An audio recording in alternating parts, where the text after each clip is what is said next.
Hi, and welcome to the Passionistas Project podcast. We're Amy and Nancy Harrington, and our guest today is three-time Emmy-nominated costume designer Terry Ann Gordon. You've probably seen her work on shows like The Nanny with Fran Drescher and the Netflix reboot of One Day at a Time starring Rita Moreno. She's also had a long-standing collaboration with country superstar Reba McEntire. We're so excited to have her on the show with us today. Happy to be here. Thank you so much. What are you most passionate about? Cooking. I love to cook. But that's not what this is about. I love storytelling. I love film, television. I've always been involved with sitcoms primarily. I love working with some of the women I've worked with. I've had an exciting and interesting career. Not a huge career, but I've always enjoyed the people I've worked with and the projects I've done. When did you first get interested in costume design? I've been doing costumes since childhood. My first memory of actually doing something with fabric, I was in fourth grade, and I was using my mother's Singer sewing machine, and for Christmas I asked for a box of fabric. And I remember getting yards of broadcloth in every color, and I started making clothing for my dolls. I never played with the dolls, I just made them clothes. So that was my first foray into costume design, perhaps. I think my fondest memory is Halloween. Although you would think that perhaps I had all these amazing costumes my entire childhood, I had one costume my entire life, and I just loved it. And it was the simplest, it was a witch. My sister was a witch, and when she grew, she's 6 years older than me, so when she grew out of trick-or-treating, I inherited her witch costume. But while we were both trick-or-treating, we both had the same costume, different rubber masks that would freeze to our face, because in Meadville, Pennsylvania, the first snow is always at Halloween. So you would be just frozen, and the mask was stuck to your face, and it was sweaty, and then would freeze, and then drool would happen. It was quite a picture. But the costume, she was the big witch, I was the little witch. And when she grew out of trick-or-treating, I became the big and only witch. And it's my fondest memory. I never thought that I needed to change costumes or be anything else. I was just super happy in that little black broadcloth costume that my mother had made us. Did you go to school to study costume design? In high school, I did all the theater projects, and a group of friends and myself, we created the Meadville Community Theater, which still is in existence today. And that's where we got our dramatic yayas out. And not only did I do all the costumes for the shows, I also was in the shows. And it's great being from a small town, because you can be a big fish in a very small puddle. And I did all the theater stuff that was offered at the high school, and was also very involved in art. And it was always a toss-up with me whether I wanted to go into an art career or into theater. I finally decided on Slippery Rock State College, which is actually a phys ed school. But they offered a really wonderful opportunity at the theater there, and I was employed by the department to be one of the student employees at Miller Auditorium. So we would have touring companies come in, and we would do maybe 4 to 6 shows a season, a year. And I eventually ended up designing those. My senior year, I did the entire season, plus took care of touring companies. And so developed a fairly nice portfolio. And then consequently went to Carnegie Mellon, got my MFA in costume design. That's an amazing program. And it has been my life, my entire career, because we all stay very close. All of those of us from especially that class period, we're all out here, we stay in touch, we connect, we get together, we make sure everybody else is working, or if somebody has a medical issue at this point in our lives, we stay in touch. So it's been a really wonderful career and trajectory. Was there a moment when you thought, this is what I want to do for a living? Absolutely. When I was at Slippery Rock, the department was small, but we did wonderful shows, and it was a terrific opportunity. But I was interested in lighting and set painting at that point. And it was a touring company of Tommy, The Who, that kind of solidified my foray into costume design. There was the touring lighting designer for that show was very much a guy. And suddenly I was assigned to him to help him with the lighting panel that we had, because it was archaic. It was very old. The levels would seek. You would be fine. You would establish the lights, and the board would suddenly warm up, and then lights would start coming on over here, and then they'd fade, and then they'd come on over there. And this guy thought I should just go get coffee, and that was it. Go away, little girl. Or you can watch me run the board. That's fine, but, we will do this. And I thought, you know what, Duke? I'm going to let you run the board. And I said nothing about the seeking lights. We're in the middle of the final dress rehearsal for the show, and everything went nuts. It was a pleasurable moment. But it also said to me, this is not going to be my life. This is not what I'm going to fight my entire career. And I'm actually passionate about costume design and dealing with textiles and fabrics. I was very involved with the textile program at Slippery Rock, even though there's only one class. But it kind of solidified things for me. And that's when I really became the costume designer at the school, and gave me a great portfolio to go forward. Did you find that costume design was a very female-dominated area, or were there a lot of men involved? No, actually, both of my mentors, my teachers, were men. And at Slippery Rock, there was Dale Melsness, who headed up the program, and he did leave my senior year, and that's when I did take over the program. So I always enjoyed working with Dale. He was inspirational, and he was an excellent teacher. And Cletus Anderson was the professor at Carnegie Mellon. He and his wife Barbara ran the department there. And Barbara was a meticulous craftsperson and taught us patterning and costume history. And Cletus was I'd call him the artistic director, and he was the design instructor. It was a fast program for me because it was a 2-year program, and my portfolio actually allowed me to be in a 2-year program as opposed to the 3-year MFA program, and learned so much from Cletus and Barbara. So no, I never really thought of it as a female-oriented arena. I've always worked with men: Gary Jones, William Ivy Long. A lot of my compadres at Carnegie Mellon were Eduardo Castro, Daniel Orlandi. They are amazing costume designers. So, no, I've always felt it was a shared field, and everybody brought their own strengths and value to it.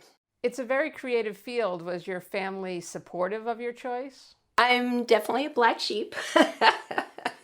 No one in my family is involved in the entertainment world in any capacity. My mom was a homemaker, always there for us, and my dad was a tool and die maker, made tools for channel lock, actually. So I have a lovely, complete set of baby channel locks in my possession, which I cherish and take care of. I'm crazy about my channel lock tools.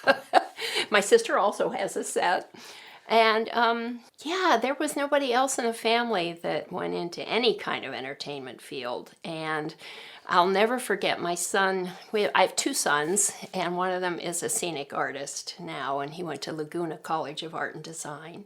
My mother lived with us her final 6 years, and I'll never forget her talking to somebody back home on the phone, and she said, well, Scott's he's going to be an artist, and I just don't know what I don't know what that what kind of job, I don't know.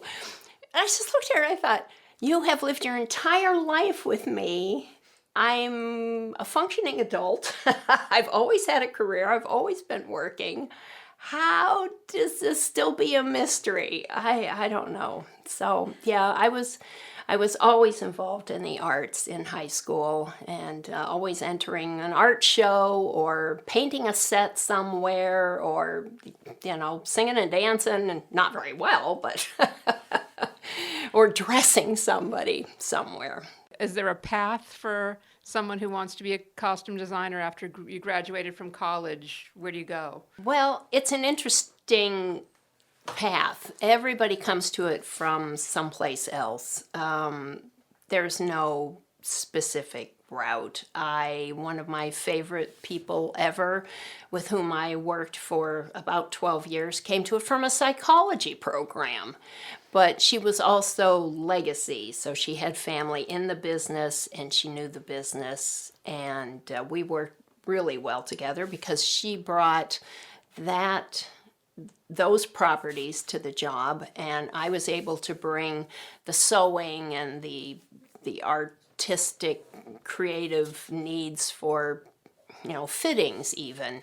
All three of us, there were three of us on our team, and everybody brought something different to the table, and it made a really complete package for quite a few years. What's your typical process when you get a job? Well, every job is different, and I'm not always designing. Sometimes I'm supervising. I'm in two unions. I'm in 892, which is the costume design union. Then I'm also in 705, which I call the worker bees, and that's supervising, and that's crewing and shopping. It's a whole different group of costumers, and I love being in both. So the value of being in both unions is I really can do pretty much anything that's needed. I've built walk-around costumes. I started with Sid and Marty Krofft. We did the Barbara Mandrell show, which was my, of course, first foray into the country scene, and Barbara was amazing. But what I was doing was the puppets. So I was dressing Truck Shackley and the Texas Critters, and great guest stars on that show as well. And I was with Sid and Marty for about 5 years. And then Erlene Mandrell went on the road. She did the fair circuit, so I designed and built all of her clothes for that, as well as some of the walk-arounds that were involved with that show. So the process for each job, like I said, is different. If I'm designing, you will go in for an interview and hear what the creator is trying to say with the show, who the characters are going to be, who the cast is. You will come to the meeting with your ideas, creatively, how you see the show going. You're looking at a palette. You also have to take into account who your stars are, and what they can support, and you're there to support the story and the characters. It's all about the characters. So you really need to have that conversation with your actors, but that happens after you've been hired.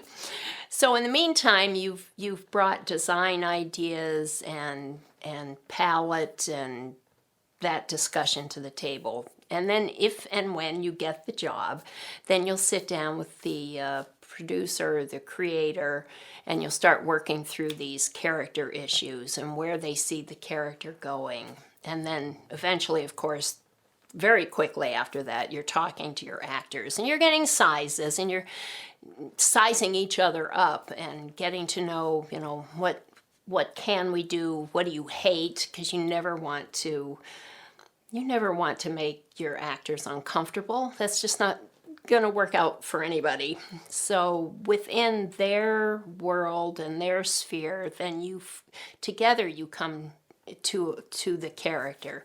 And I think one of the most gratifying things is when an actor looks at you and says, "Oh, you've got them in a fitting," and they say, "Okay, now I get it. Now I feel like this person." And that's the best thing a costume designer can hear. It's because then it just blossoms, you know. It's like a second skin. They're comfortable with it, they make it work, and you've done your job. That's a good feeling. So as a designer, that's your métier. As a supervisor, you're dealing with the budget and liaisoning with all the different departments and the art department and graphics and getting t-shirts made, and it's kind of the nuts and bolts and making sure that the crew is doing what they need to do on a daily basis. Does everybody have the information they need from the designer and the assistant designer? The supervisor's job is really mired in minutia. There's a lot involved with supervisors. And then if you're a shopper, you're dealing more with the designer and the assistant designer, and it's more on a creative level. You're pulling clothes and prepping for fittings. And each job has its pros and cons. And it's busy. It's fast and it's furious, and you know the budget is always a concern. You're always thinking about budget. Your days are probably never the same, but do you have a routine, and is there something that's the most important daily routine to you? I have no routine.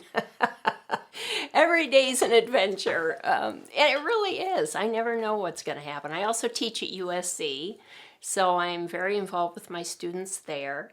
And not only am I involved with them at school, but once they leave. Some of my proudest moments are my students who are now in the union and they're working on their own and they're professionals, but I frequently will get a call where they're on the ledge and help me, I don't know what to do, or how do I do this, and what do I do with the union? And it's nice to be in a position where you can help them grow and continue. And I'm also very busy with the Television Academy. I'm very happy and proud that we have a split with our Emmy Awards now.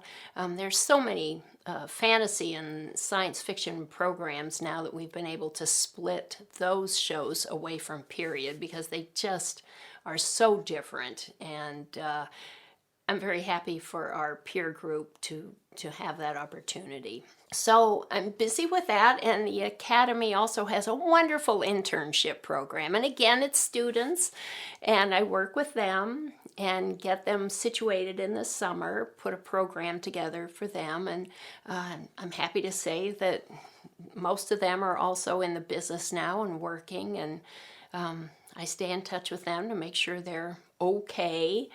And I'm also involved with Carnegie Mellon alumni, and I just went back there this past fall and had a television workshop with those students.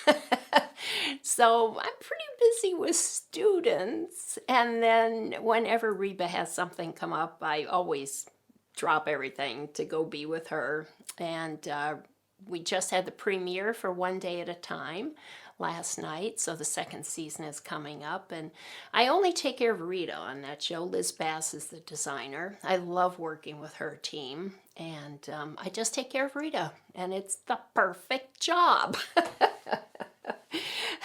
And then Fran had a show not too long ago. I supervised that with Brenda Cooper, who was designing that, and that was a fun reunion to come back to that group because Fran's very loyal and she keeps her people together. So it's never the same. You know, every day you get up and you see what's going to happen.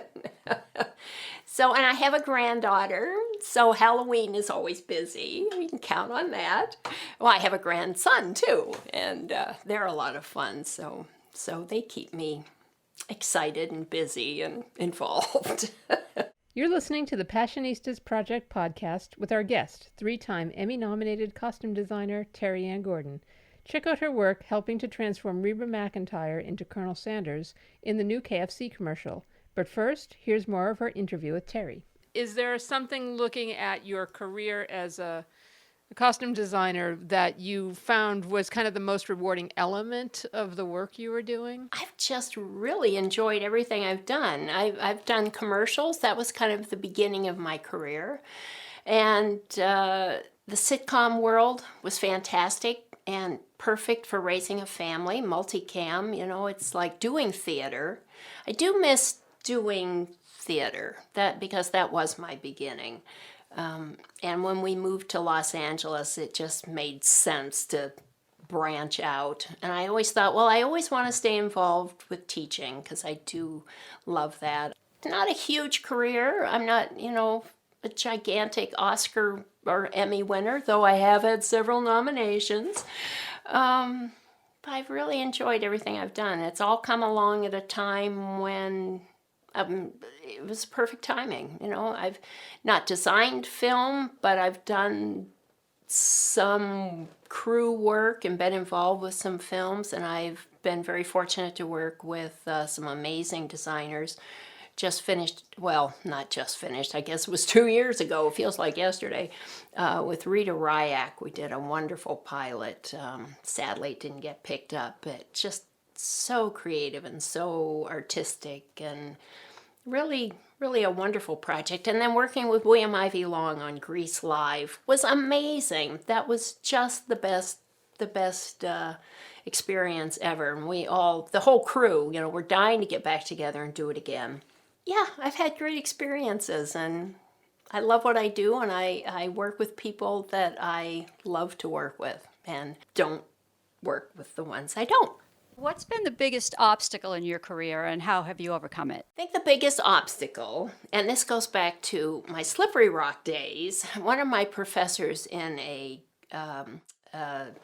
recommendation letter for me said, Terry's more interested in the doing of the work rather than the talking about it. I like going into a meeting and hearing everybody's ideas, and then kind of walking away and mulling a little bit and thinking about it and letting it percolate, and then come back with something. And sometimes in this business, that's not the most expedient way to work.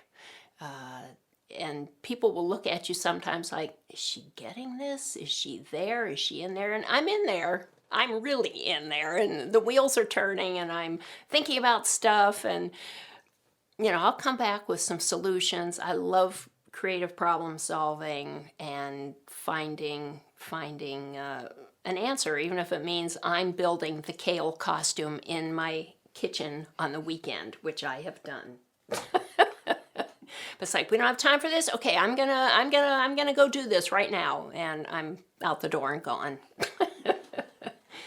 So yeah, sometimes that's a bit of an issue. It's a stumbling block. Do you have some trick for overcoming creative blocks? Yeah, exercise it seems to get things flowing and get your brain back on track, and breathing some air, just getting a little distance, and suddenly things pop. Or sometimes just sitting down at the drawing board and just forcing it. And as soon as you start to work, it opens the door. If you just sit around thinking about working, it doesn't work. And you might sit down and go, I have no idea. And once you're into it, maybe for an hour or so, things will start to pop, and suddenly things are on the page that we're just waiting for you to put a pencil on it. So yeah, it's an odd and interesting process. It always has been, always will be. You're a mother, a grandmother, a designer, a supervisor, a teacher. I think I missed a few other things in there. How do you find the balance? I don't know. It's just, you do it. It's so funny because a lot of people have said, wow, this energy, and I don't know. I don't think about it. I don't sleep a lot. And you have to do what inspires you at the time, I think. And I don't have an answer for that. It's just, it is who I am, and it's what I do. Do you find that you've had to make a lot of personal sacrifices to have the career that you've had? No, actually. I have a supportive family. My husband's amazing, and he's a great cook too. And the kids my 2 sons have always, they've never wanted for anything, and they've always been cared for. And of course, you find out at every Thanksgiving, another story comes out of them where you go, oh, I was the worst parent. But they're alive and everybody's doing well, and so I guess it wasn't that bad. What is your secret to a rewarding life? You know what? Doing what you want to do and not having people tell you you can't do it, or even in the case of your parents who don't get what you're doing or understand you, or you don't have the same language. And it's kind of what I tell my kids at school: find your tribe. Once you find, even if it's just a couple of people and you're on the same wavelength, it helps. I had amazing friends in high school, two in particular, who we just kind of helped each other move on into our world, which was not in Meadville, Pennsylvania. But and we're all in different places now, but we all still stay in touch, and because we speak the same language, and there's an understanding there. That's yeah, and you find your tribe wherever you go. And then you help each other, and you progress, and you keep going. And when you do have those bad days, you have somebody you can call and go, "Oh, I just blew it." And they'll go, "Yeah, but remember when we did that show?" And they'll go, "Oh, yeah, that was worse. Okay." So it's good to have that history with people that speak your same language. Looking back at your career, is there anything now that you would have done differently? I don't think so. It's all worked according to no plan. And it's so funny because I haven't given myself deadlines or specific goals. A general goal, I've always had kind of that, and I've met each one of those goals. And I am exactly where I think I want to be. Do you have any rules that you live life by? Be kind, laugh. Gotta find the funny. You know what? If you can't laugh, or if you're just miserable, you really need to get out of that situation, because it's detrimental to your health. It will kill you. And if the people you're working with are toxic, oh, that's the worst. That's just, yeah, you can't get out of those situations fast enough. And I've had a few moments where I've thought, okay, this time next week, this will be over. And that's what gets you through. But I, for the most part, I've always been lucky and blessed and fortunate to work with people that were simpatico. Is there something that you've done that you're most proud of? You know what? I think working with my students and seeing them get excited, and that moment when it just hits and it takes off, that's kind of life affirming. And even with your own kids, you never know what's going to hit with them, what's going to stick. And my boys have both come back to me with some amazing insights and reflections that just, they're incomparable. Is there something that you know now that you wish you knew when you first started out? That it is more business. I have a tendency to take things personally sometimes, and that's not the case. It's show business, and that's an important feature that I teach my students now. That always bring your A game, always be prepared. You may not get the job, and you may not know why you don't get the job, but you keep going, and you don't stop. And I think that's what I love about where I'm at with my career, being in 705 and 892. It gives me the option to keep working when I don't feel like really putting my heart on the line. But you have to be passionate about the project that you're going out for. And that's another thing I teach the kids. If it's not singing to you, don't even bother, because you won't be bringing anything to the project, and you probably won't get the job, and all those parameters. So you said your mom made you your witch Halloween costume. Do you remember any other important lessons? Like, is there any lesson that she taught you that sticks with you? Well, she did teach me how to use the machine, how to change the needle when I broke it, because I did a lot. And I had wonderful women in my youth growing up. My father's family, he had 12 siblings, and there were 3 aunts who, I don't want to call them spinsters because that's just such an odd name, but they were independent and motivated and career women from Meadville, Pennsylvania. 2 of them worked in the bank. One was the head of the savings and loan. The other one was the head cashier. And I had another aunt who was, actually, I don't know what her job title was, but she was very involved with the local hospital and ran one of the departments. I know she was feared and revered. They really held the homestead together. It was a family of 12. They helped raise all those kids. They took care of everybody in the family. If there was ever a need, they were somebody you could always turn to.